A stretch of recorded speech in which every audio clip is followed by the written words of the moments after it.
Ladies and gentlemen, welcome once again to the Packernet Podcast. I am your host and resident panelist, as always, Ryan Schlip. Check us out online, packernet.com. Find me on Twitter, pack_data. Well, I gotta be honest, I am hesitant to even start the podcast because I'm not even kidding. Every 20 minutes, some kind of new news breaks. And then I'm like, all right, I'm going to give it a minute. And then I look, and then there's something else. And I'm going to give it a minute. Something else. So we're going to go through some of this stuff. Not most of it is not pertaining to the Packers, although there is maybe something. But let's not bury the lead here. The thing that we all knew was going to happen happened. Davante Adams did get traded to the New York Jets. And, of course, that had nothing to do with Rodgers. How dare you? Very obviously had nothing to do with Rodgers. He's not doing that. He doesn't have that much power. It's ridiculous, you conspiracy theory freaks. It's just a coincidence that he ended up with the Jets as opposed to any other team that absolutely could have used him. It's just a coincidence. I mean, why send him off to some NFC team or something like that as an AFC team, you know, the Raiders are. No, he's got to go to the Jets. I mean, it could have been anywhere. It's just a random luck of the draw. And it's just a coincidence that everybody said he's going to go to the Jets because of Rodgers, and he happened to go to the Jets. Like that scene from The Office where they get locked in, and the cleaners show up, and Jim grabs Oscar because, you know, he's like, tell them that we got locked in here. He's like, why do you assume that they only speak Spanish? And they get over there, and they do only speak Spanish. And he looks at him, and he goes, they happened to speak Spanish. Listen, he just happened to end up with the Jets, and that's it, all right? So, yeah, his best friend is the offensive coordinator, and yeah, Lazard is there, and yeah, Cobb was there, and yeah, Davante's there. This has nothing to do with anything, bro. Jeez. You guys are freaks. Like, oh, I've never heard of a coincidence before. In all seriousness, no, though, I mean, it is probably the right move. I don't know that this makes them a good team necessarily. This isn't guaranteed to be, 2020 Rodgers Davante. But it's the only way this works. I've been saying the whole time, Rodgers is not going to get this team caught up in 5 weeks. So what do? You just go pay for guys that know what to do. Lazard and Davante. You just rebuild the Green Bay Packers and try to recreate 2020 with a better defense. That seems to be the plan. I struggle to believe it's going to work, but, I guess we'll see. It is going to be kind of cool to see the Rodgers to Davante connection again, because that is as much as I have a sort of bitter attitude toward Rodgers as long as he's with another team, and I will continue to do so until he retires, and then, of course, he will be once again worshipped. Rightly worshipped, I might add. Rodgers to Davante is a thing of beauty. That's the other, like, what Matt LaFleur does to an offense, and a lot of guys, Shanahan, all these guys, it's beautiful. But that's different than what Rodgers and guys like that back in the day, especially Rodgers, though, had with his receivers. The mind meld, the way he played with Jordy, where he would throw the ball and Jordy would just turn around at that exact second and catch the ball and, like, toe tap inbounds. Oh, it's just beautiful the way that was orchestrated. You don't really see that as much. Maybe like, Mahomes and Kelsey or something. I don't know. I feel like that's a whole lot of scheming wide open type stuff. Maybe there's some. But Rodgers to Davante is a throwback. And it's a work of art, and I look forward to seeing it. Now, do I hope it's a thing of beauty and they still lose? Yeah, probably. Probably a little bit, but no, it's good. I mean, it is a fun, well, it's not a fun situation, actually. I was going to say it's a fun situation having the gang back together and they're just kind of screwing off. It actually looks like a miserable situation. Everybody's pissed and they hate each other and people are getting fired. But, but it's probably going to be fun next week. It'll be all right. And of course, how absolutely hilarious is it that they fire Saleh and then go get Davante to fix the offense? Bro, you could have done that and not fired Saleh. I don't know, man. It's being reported. I don't know 100%. I think this is official. I don't know. But it sounds like the deal went down and the Jets had to give up a conditional third-round draft pick. I don't remember. I think that that's what the Jets or the Raiders said they wanted. Maybe it was a second, but I don't think so. I thought it was a third, and I remember saying, I don't think they're going to do it unless we're talking the Jets, because the Jets are the one team that'll just pay whatever. They'll write the check for it. But it's a conditional third-round pick, and the pick can be upgraded to a second-round pick if Adams meets certain performance criteria. That criteria being named first or second-team All-Pro this season, being on the active roster for the AFC Championship game or Super Bowl. And that's an either-or, not an and. So if they go to the AFC Championship game, which I don't know why it would be worded that way, I guess he could miss the AFC Championship game and be back for a Super Bowl, potentially. I was say, why would it, you just say AFC Championship? Just gives a little bit more of an option there. So if they happen to make it to the AFC Championship game or the Super Bowl and Davante plays, then it's a second-round pick. If he is named first or second-team All-Pro, it's a second-round pick. And again, I shouldn't even say I disagree with the situation. I guess I do agree with the situation based on where you are now. You've already been all in. There's no point going all in and then not just continuing to push, right? Because this thing goes to zero when Rodgers leaves. So just go for it. Freaking whatever. Some contract details. Salary cap hit for the remainder of the 2024 season is reduced to $3.21 million. Previously, his 2024 cap hit was $11.59. The restructured contract now includes 2 voidable years. Adams and the Jets plan to discuss his long-term future with the team in the offseason. So it's kind of an interesting thing. Let's see. So it was $11.5 million. They knocked off how much? About $8 million. You spread that out over the course of the contract plus 2 void years. I guess what I'm just pondering in my head without looking it up is, are they going to be tied to Davante for a while? A lot of times when you hand him a big check, it's too expensive to just move on. But I don't think a lot of his future money is actually guaranteed, aside from what they just gave him, which isn't much. So it may be like an immediate new contract next year if they decide to run it back. But stuff is getting interesting. On top of that trade, there was the Amari Cooper trade. Amari Cooper of the Cleveland Browns was officially traded to the Buffalo Bills. The Cleveland Browns obviously are just in a complete death spiral. The quarterback contract that they signed was devastating. And I think they're realizing right now that spending a bunch of money on a wide receiver that will provide nothing to you simply does not make sense. And so the AFC East continues to load up in their arms race. Kind of reminds me of, remember when the AFC West did this? Davante was actually a part of it. And at the end of it, like the Chiefs are the only, I think the Chiefs, maybe it might have been the year they got rid of Tyreek. So they get rid of Tyreek.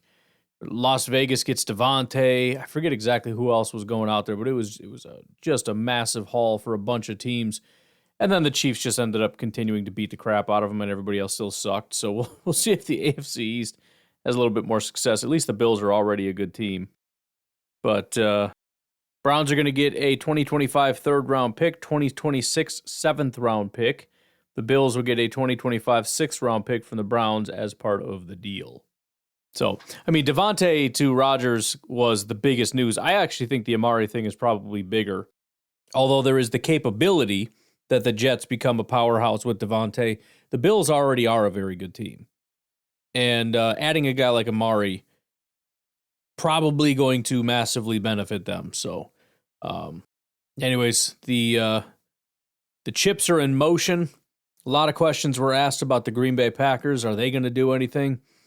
Similarly, they looked at teams like the Raiders, like Cleveland, said, hey, if you guys are purging, let us know. Specifically at pass rusher, you got Max Crosby in Las Vegas. You've got Myles Garrett in Cleveland. I would be shocked if either team would be willing to part with them, but it would be sort of a Brian Gutekunst move when you're looking at like 27-year-old guys that are some of the best in football. You know, I mean, Gutekunst is not really interested in getting that 32-year-old for just 1 year because this is the year. But if you can lock a guy up for 3 years pretty comfortably, yeah, he's going to be all about that. Now, another interesting thing that popped up as the Jets are trying to build for the future mid-season. They find a new head coach, a new wide receiver.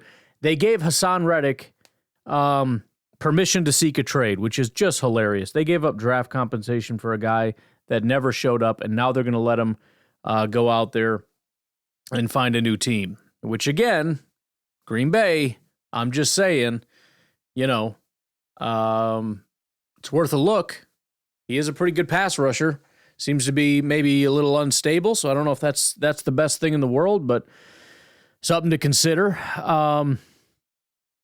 Few other names came across, nothing massively interesting. Budda Baker for Arizona. I think we got our safeties pretty well figured out. Christian Kirk for Jacksonville, no thank you. DeAndre Hopkins with Tennessee, no thank you. Brian Asamoah, linebacker, Minnesota, no thank you. Alexander Madison, running back, Las Vegas, no thank you. Joe Noteboom, offensive tackle for the Rams, no thank you. Sebastian Joseph Day, defensive lineman for Tennessee, no thank you. Not that we couldn't use offensive line or defensive line help, but I just don't want those particular players. The one guy that kind of got me to go, and I kind of had a GM moment or a Brian Gutekunst moment where you look at a guy and you just immediately remember what you thought about him when they were in college. But I don't super hate it if it becomes available. I doubt it. I really doubt it because I don't know. This all just comes down to guys in their final years and bad teams is kind of the cross section here. But J.C. Horn, cornerback for the Carolina Panthers. He was the number 8 overall selection. I really liked him. Big physical dude. He's 6'1", 200, but he's a physical football player. He has not been terrible, but he has not been great, which is honestly kind of the sweet spot, because if he was a really good football player, then you look at it and go, why wouldn't Carolina just lock him down? I know they're bad, but who cares? You don't just ship off bad players for the heck of it. He's only 23. He's not even 24 years old yet. You don't just get rid of guys trying to build a team. You don't build a team by getting rid of young, talented players. But because he's kind of just not been maybe they'd be willing to move on for the right price. And as I'm looking at it, I'm looking at the Packers going, look, we've got a number 1. We're not looking for a number 1. If J.C. Horn can come in here and be a solid number 2 that sets a hard floor, which he does, his grades as a rookie was a 68, which is fine. In year 2, it was a 71 with a 73 coverage grade. That's perfectly fine. In 2023, it was actually an 84 grade with an 83 coverage grade, but he didn't play much. He got injured. So far this year, he's at a 68 with a 68 coverage, which is basically a 70. And his run defense has been pretty solid, especially the last couple years. Big physical guy that comes into this Halfley scheme, playing some physical, upfront, in-your-face kind of defense. We got a lot of DB coaches, talented DB coaches that can kind of get their hands on him and see what they could do with the guy. I'm just saying, I don't think he'd be available, but if there were some talks, and if we were going to make a move, I know the Packers are probably comfortable. They really like Keyshawn and Bullard and that whole combination that they got going on. And they want to give Stokes his due. But if there was any possible way, and I don't think it would cost a ton because, he hasn't done anything. He's not a super great football player. I'm not paying a ton for the guy. But he was a number 8 pick for a reason, and I wouldn't be shocked if it's just, Carolina sucks and wasn't able to quite get the best talent out of him. I would be massively intrigued by that. Anyways, let's take our first break. The news that I was going to tell you has just changed again. More and more and more news keeps coming. We'll take a break. I want to talk about Tom Brady first because that's somewhat of an interesting story, and then we'll get into the Packers news of the day. We'll take a break. We'll be right back. All right, so in other crazy news, the Raiders offload Davante Adams and pick up Tom Brady. Tom Brady is now partial owner. What do you call that?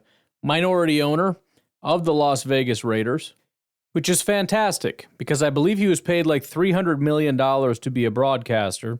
He just started that career, and now as an owner has very severe limitations on what he's able to do and how he's able to interact with other teams, which essentially is that he's not allowed to interact with other teams.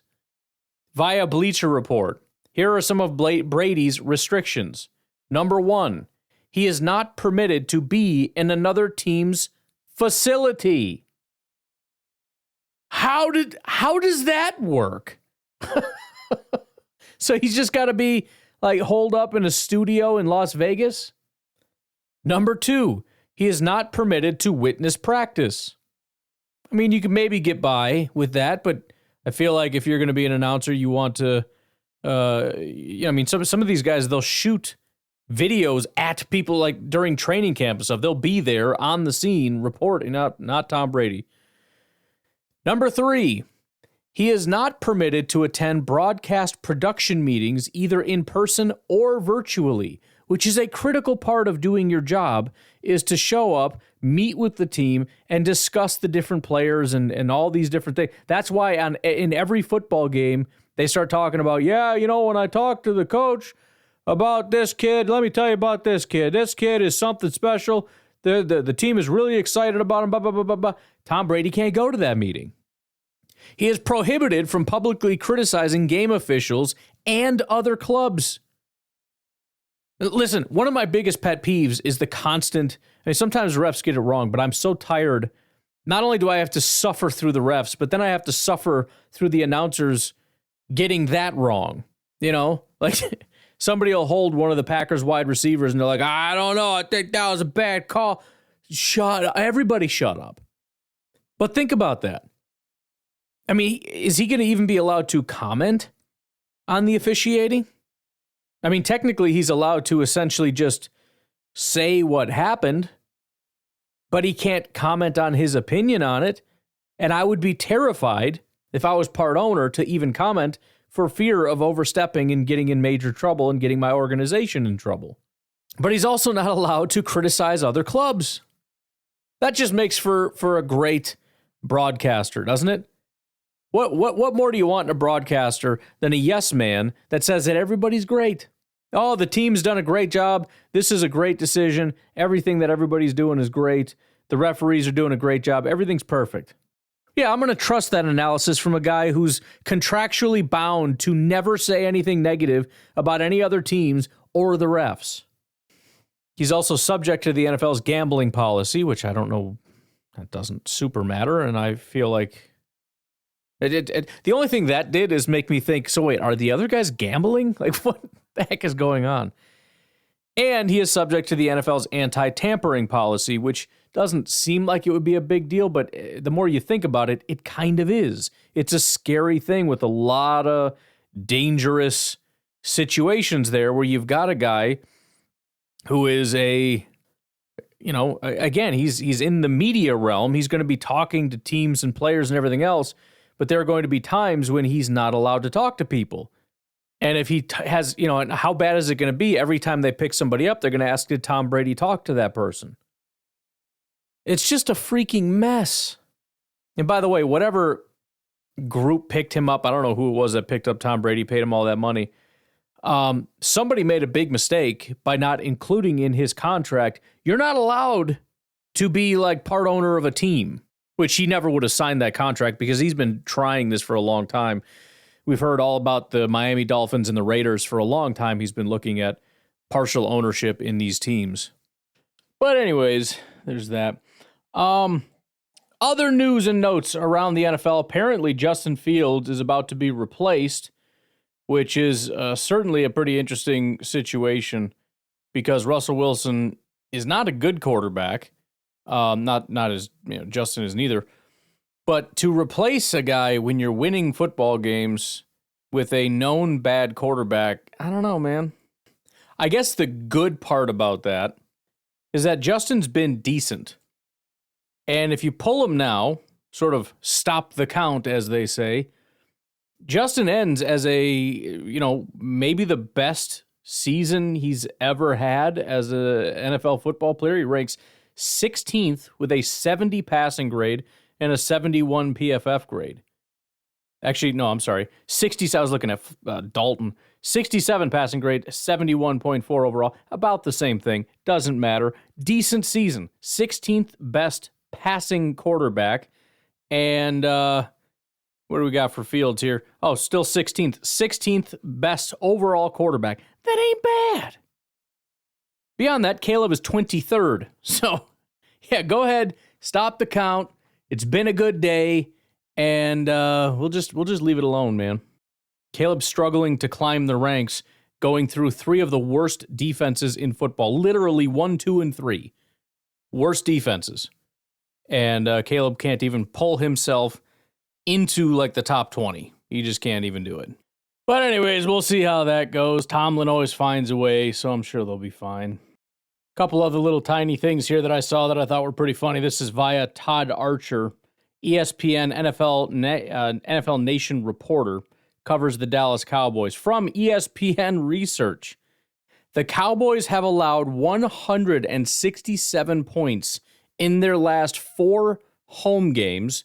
So that's over 40 points a game, if you can, figure out the math. It's 42 points a game, including regular season and playoffs.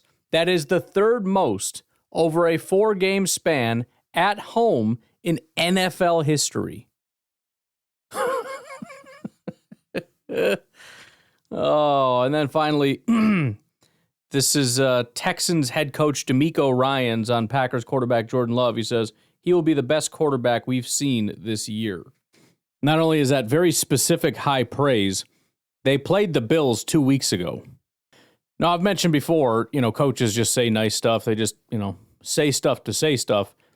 Usually it's not that specific, and directly throwing every other quarterback. I mean, comparing to all the other quarterbacks is it's quite a statement. So, high praise from DeMeco Ryans. I'm sure we'll hear something similar from Matt LaFleur regarding their quarterback. I hate to keep teasing you, but why don't we go ahead and take a second break, and we'll get into this kicker situation that is still slowly evolving for me over here. We'll take a break. We'll be right back. All right, so first of all, via Tom Silverstein, the San Francisco 49ers are signing former Packers kicker Anders Carlson to their practice squad, sources said. Niners adding some insurance after Matthew Wright injured his shoulder last week. So that's off the table. However, it doesn't super matter, because what I was planning to report as soon as we started here, the Packers had brought in Brandon McManus, longtime Denver Broncos kicker, 1-year Jacksonville Jaguars kicker, brought him in for a workout. Now, we've talked about McManus before. I don't remember exactly how that came up, if I just found it organically or what, but mentioned some kicker options that are out there, and McManus was one of them. And the issue surrounding McManus is the allegations surrounding him. Now, this is an unfortunate situation no matter what, because it's a very hot button issue. Yeah, people all over social media is blocking everybody, and I'm never talking to you again. It's just a whole big thing. Look, I don't know. I know that there were allegations, and I know that some people said there was not enough evidence. That does not mean it didn't happen. It just means there's not enough evidence. The Packers brought him in for a workout. I would assume it had less to do with his kicking ability, which they've got many years worth of seeing, maybe a little bit of can you still do it and whatnot, which a guy that's been kicking that long, I'm sure, comes in, looks pretty clean kicking. But I'm sure it had less to do with that and more of, we really need to have a sit down with this guy and see what's going on. I'm sure they did a very thorough investigation themselves. I don't know. I don't know. I mean, this is going to be like a Romeo Dobbs situation. I don't know. I don't know if this is the Packers saying, you know what, good enough for us. They said there's nothing, so we're going to go with that. And we need a kicker, so screw it. Or if, they have actual belief that he did not do it, which again is different than not having enough evidence. They have a genuine belief that it did not happen. I mean, we certainly all know the reputation of the Green Bay Packers not wanting to go down the road of getting these types of players. And by these types, I don't specifically mean him, because I don't know, but, controversy they try to stay away from. Or I shouldn't even say controversy, because they got embroiled in controversy right now. They try to stay away from people that they think are going to be a problem. And if they felt like this person was a bad person that was going to cause problems and harass or assault anybody, I have to believe that they would not have engaged in this. Doesn't mean they got it right, but I hope that it means that they believe that it is not an issue. Now, there's a lot of people that want you to take a side and say that you definitely know. You know that he did it, and if you don't condemn him, then you're a terrible person. Or, you know, they said he didn't do it, so he didn't do it, so you have to shut up about it, or what? It's like, okay. Yeah, let's just pretend we know what the hell happened. Can we not be stupid for 5 seconds? You don't know, and neither do I.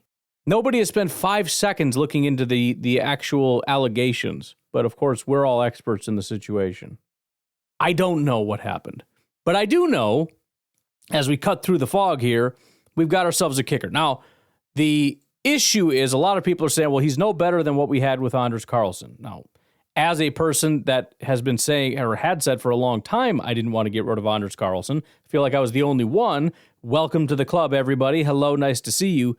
I will say that I'd like to kind of dispute that a little bit. Although, given the current situation, would I rather have Anders with the belief that maybe he could potentially get better and work on some stuff, et cetera, et cetera? Yeah, sure. But if we look at the situation, first of all, the major difference, I forgot what it was.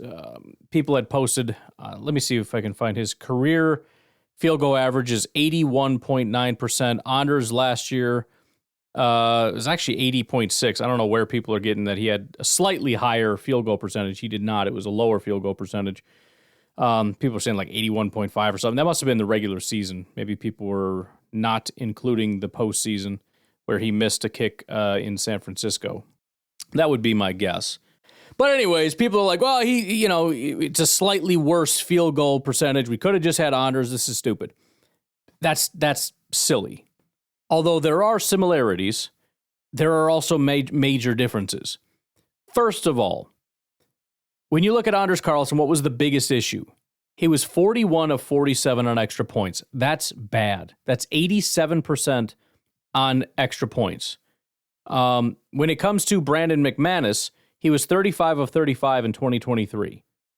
He has a 97.2% extra point rate over his career. That is to say, if he kicks 50 extra points this year, he'll miss maybe one or two, if that holds up. Now, if you look at some of the shorter distance stuff, which I'll never understand how Anders was so good in the shorter distance field goals, although extra points are 33 yards, I don't know how that works. But kicks under 40 yards, not including extra points, Anders was 100%. He was 14 for 14 in 30-yard range kicks, 8 for 8 in the 20-yard range. Brandon McManus was the same last year, 2023. Under 40 yards, and this includes extra points, he was 100%. 10 for 10 in the 30-yard range, 4 for 4 in the 20-yard range, and 35 of 35 at 33 yards out, extra points. So, advantage, McManus. Pretty big advantage when you look at how drastically different the extra points were. But that's not all. If you look at the 40-yard range, Anders Carlson was 4 of 9. That's 44.4%. That's bad. He was sub 50% on kicks in the 40-yard range. Brandon McManus was 11 of 13. That's 85%. That's a big deal. Listen, anything under 50 yards, you're really hoping your kicker can make it. 40 yards gets a little bit iffy, but you want to feel good about it. There's a huge difference between a kicker making 85% and a kicker making 44%. You're doubling your odds. Essentially with Anders, what you're saying is, if it's under 40 yards and not an extra point, you feel pretty good about it. That sucks. Who wants that? With McManus, you're saying anything under 50, he's almost automatic. He made, what is this in total? Let me do the math. Last year, Brandon McManus made 97% of his kicks under 50 yards. Please do not tell me that's the same as Anders Carlson, who missed 8 extra points and 5 kicks out of 9 from the 40-yard range. It's unbelievably different. The only difference is Anders Carlson was 3 of 5, which is 60%, which whoop-de-doo. We're talking a handful of kicks here. 3 of 5 in the 50-yard range. McManus was 5 of 10. So he missed 5 kicks in the 50-yard range. He kicked more, and he missed more. So the numbers somewhat balance out. If you don't count extra points and you just kick field goals, even though Brandon McManus is still better, again, we're talking 81% compared to 80.6%, 81.1 and 80.6. They're similar, but really they're not. 97% under 50 yards and then 50-50 outside of that. I mean, it'd be nice if it was a little better than 50-50, but really?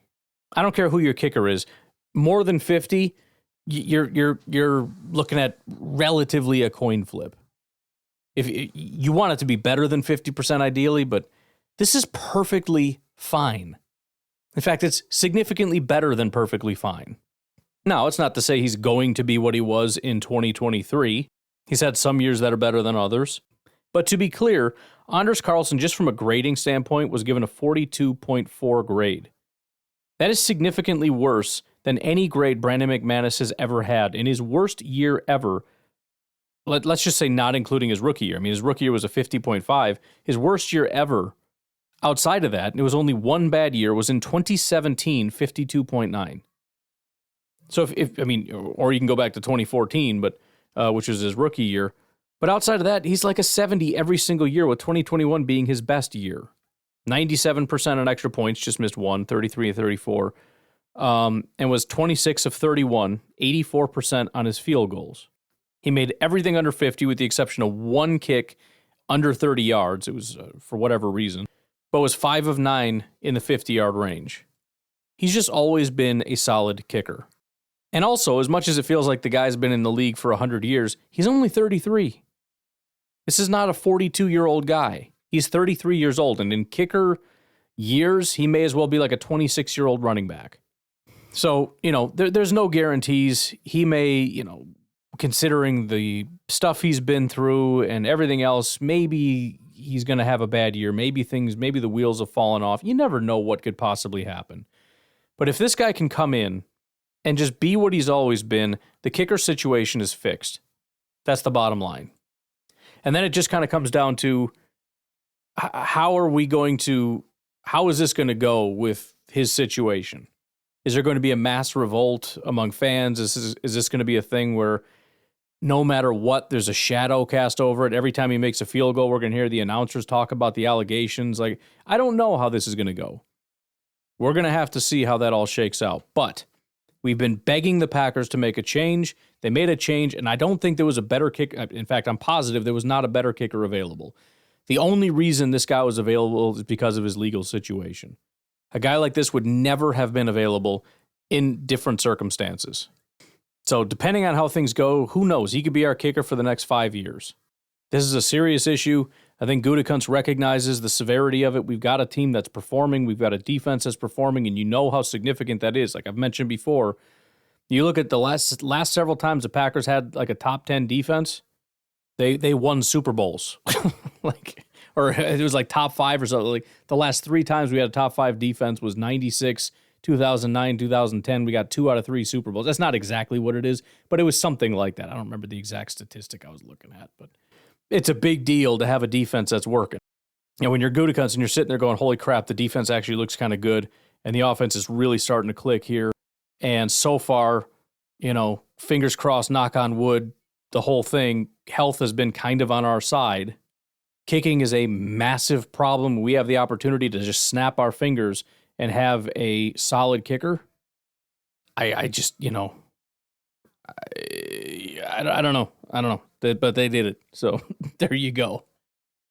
By the way, again, lots of things just happening here, but I also see this with the acquisition of Davante Adams. It seems likely that the Jets are going to be looking to move on from Mike Williams. Not that that's anything the Packers would be interested in, but it's worth noting. There's a lot of things happening right now.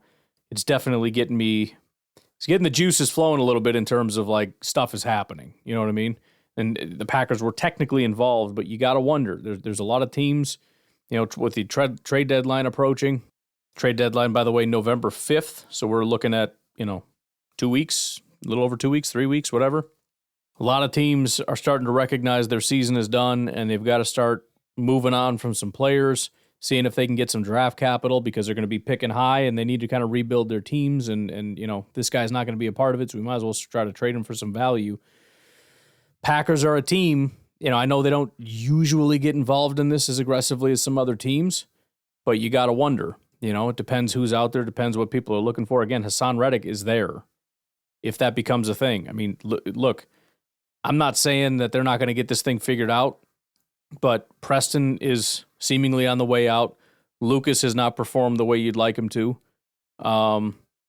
Even if Rashawn kind of gets going, it wouldn't be the worst thing in the world to have a guy like Hassan Reddick, who comes from the 49ers, which, again, I think there's some similarities there there's going to be some similarities there between the 49ers defensive scheme and what Hafley's running. Hafley having been with the 49ers not super long ago, even if it doesn't quite line up, it doesn't matter. The bottom line is there's some similarities there. Or the Jets, you know what I mean. The Jets who came from the 49ers, similar system, similar tree, you know what I'm talking about. If I said he's coming from the 49ers, I meant the Jets. Anyways, I'm going to leave it at that. We don't have a lot of time to kind of delve into a whole other issue here, so I'm just going to leave it at that. You guys have a good rest of your day. I'll talk to you tonight, tomorrow, whatever. Have a good one. Bye-bye.